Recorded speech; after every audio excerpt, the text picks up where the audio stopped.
تو میسج ہے. وہ دیکھیں فَخَلَفَ مِن بَعْدِهِمْ خَلْفٌ أَضَاعُوا الصَّلَاةَ، یہ 16واں پارہ ہے. فَخَلَفَ مِن بَعْدِهِمْ خَلْفٌ، ایک ہے خلف، ایک ہے خلف. خلف جو ہمارے پیچھے گزر جاتی ہیں انہیں کہتے ہیں خلف، اخلاف جمع آتی ہے. اور خلف کہتے ہیں نالائق کو. خلف کسے کہتے ہیں؟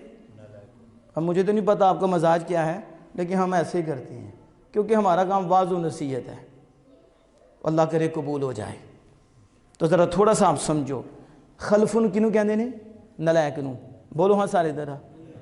ہاں بہت شاباش، بڑی خوشی ہوئی ہے، تسی جانتے ہو نالائق. خلفن کنوں کہندے نے؟ اور خلف گزر ہمارے اخلاف.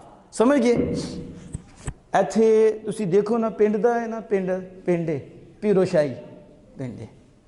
ساڑھے ہاتھے دیکھو نا جڑا بڑا جھوٹا ہے گا نا کہ بڑا عقلمند ہے، بڑا لائق ہے، 2 نمبر ہی سکھائے گا کس طرح جھوٹ بولنا، کس طرح پھنسانا ہے، کس طرح پھنسانا ہے، کس طرح برباد کرنا ہے. کہندے بڑا یار لائق بندہ ہی اے وکیل ہی تے بڑا لائق ہی، جھوٹ بڑے دسدا ہے، ٹھیک ہے، داؤ پیچ دسدا ہے. کہندے نے نا سارے لائق ہے. اب ذرا دیکھنا رسول اللہ صلی اللہ علیہ وسلم فرماتے ہیں یہ لائق نہیں، یہ نالائق ہے.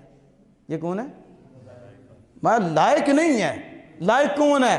میں لائق وہ ہے جو رب سے ڈر جائے، جو رب سے نہیں ڈرتا جتنا مرضی پڑ جائے نالائق ہے.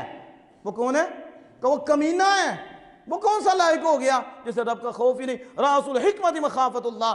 وہاں سب سے بڑا دانا، سب سے بڑی دانائی کیا ہے؟ وہ اللہ کا خوف ہے. سب سے بڑی دانائی اللہ کا خوف ہے. اور فرمایا عقل مند کو